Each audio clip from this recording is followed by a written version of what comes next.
orang tua. Kepada ibu kita dulu, ibu persilakan.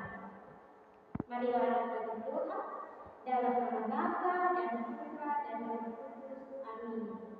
Salam Maria, penuh rahmat, Tuhan kamu, terpujilah engkau di antara wanita dan terpujilah Tuhan Yesus. Santa Maria, Bunda Allah, doakanlah kami yang berdosa ini sekarang dan waktu kami mati. Amin. Dalam nama Bapa dan Putra dan Roh Kudus. Amin. Baik kepada yang tertutup, terima kasih karena telah memimpin ruang pembuka kita. Oke, baik anak-anak, sebelum kita menjadi materi pembelajaran kita, Ibu akan langsung dulu. Apakah hari ini anak-anak ada yang sakit, kelinci, atau apa? Maria Irene Antolo, Irene Risma Nana, Alfida Melisa Tuan, Yulita Bobo. Oke, setelah kita mulai absen, hari ini ada 3 orang yang tidak hadir dan izin tidak ada. Apakah anak-anak sudah siap mengikuti materi pembelajaran dari Ibu? Oke, baiklah anak-anak. Baik anak-anak, kalau anak-anak sudah siap mendengarkan materi pembelajaran Ibu. Baik anak-anak, materi kita pada pagi hari ini tentang kisah kelahiran Yesus sebagai pedoman hidup. Nah, anak-anak, sebelum kita mulai dengan pembelajaran kita, Ibu akan memberikan 1-2 pertanyaan. Apakah anak-anak pernah mendengar kisah kelahiran Yesus Kristus? Di manakah Yesus dilahirkan? Dan siapa saja yang mengunjungi bayi Yesus di Palembang? Apakah anak-anak sudah tahu? Oke, kalau anak-anak belum tahu, Ibu akan memberikan penjelasan secara rinci dan satu persatu. Nah, anak-anak di sini menampilkan gambar tentang kisah kelahiran Yesus Kristus. Nah, di sini ada lawan domba, para malaikat penjaga, malaikat Tuhan, bintang, Bunda Maria, Yesus dan Yusuf ayah Yesus, dan juga kandang Bethlehem. Anak-anak, kisah kelahiran Yesus Kristus itu menjadi suatu anugerah terbesar sejak zaman Yehuda hingga saat ini. Kisah kelahiran Yesus Kristus itu kita dapat melihat dari kitab atau Injil Matius bab 2 ayat 12 sampai 24. Kisah kelahiran Yesus Kristus itu sangat berarti bagi kita karena Yesus datang ke dunia untuk mewartakan kabar baik tentang kerajaan Allah dan juga menebus dosa manusia. Kisah kelahiran Yesus Kristus itu dapat kita lihat dari kelahiran Yesus Kristus itu setiap kali kita rayakan pada hari raya apa? Hari raya Natal. Oke. Hari raya Natal itu sebagai hari terbesar bagi agama Katolik umat beriman sedunia. Karena menyambut sang raja, sang penebus datang ke dunia melalui Bunda Maria. Apakah anak-anak sudah mengerti?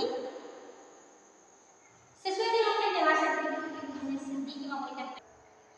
Baik anak-anak, setelah anak-anak membaca kitab suci, di sini Ibu akan memberikan pertanyaan. Ibu akan memberikan beberapa pertanyaan. Kalau anak-anak tahu menjawab, Ibu akan memberikan hadiah berupa tambahan pada materi hari ini. Baik, pertanyaan pertama. Siapakah nama ketiga raja orang Majus dari timur yang datang mengunjungi bayi Yesus di Bethlehem? Baik anak-anak, siapa yang tahu? Oke, Iren, jawabannya sangat betul. Yang kedua, mengapa Raja Herodes sangat ingin membunuh bayi Yesus? Siapa yang menjawab anak-anak? Oke, kita ya, jawabannya sangat bagus sekali. Nah, sesuai dengan pertanyaan yang teman-teman anak-anak sudah jawab, di sini aku akan menyampaikan beberapa kesimpulan. Yang pertama, satu, kisah kelahiran Yesus Kristus sebagai anak juru selamat bagi umat manusia yang mengalami dosa dan Yesus dapat menebusnya.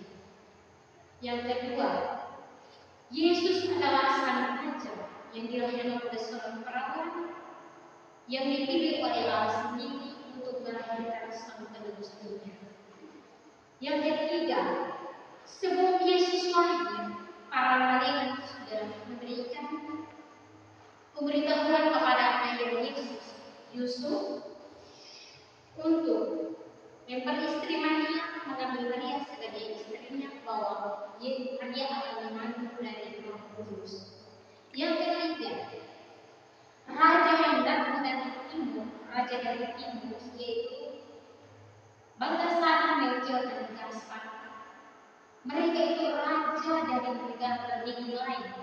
Mereka datang menyembah Yesus karena mereka tahu bahwa Yesus sang Mesias dari Allah. Oke, anak-anak, sekian dari penjelasan itu. Apakah anak-anak sudah mengerti?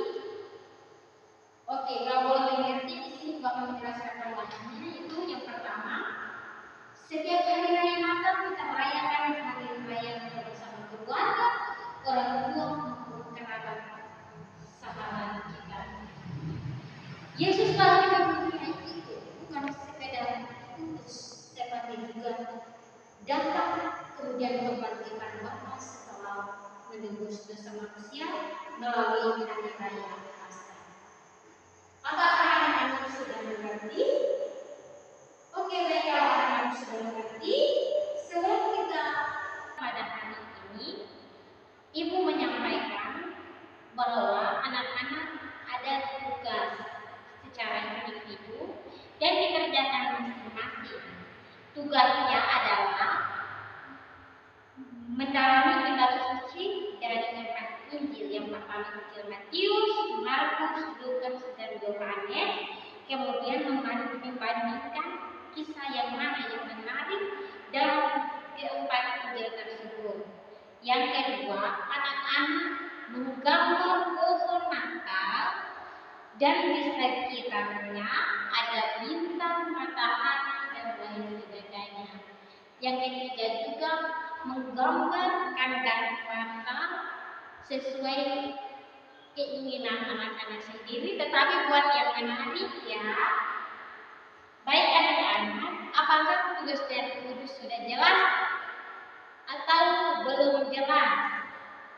Baik, kalau sudah jelas. Nah, sebelum kita masuk ke materi kita, saya minta dari satu-satu dari anak-anak untuk memimpin jalan. Terima kasih. Oke, kepada Iren, Ibu mempersilakan. Baik, kepada anak-anak yang tahu yel-yel terima kasih, maju ke depan dan memimpin kita sebagai akhir dari pertemuan ini.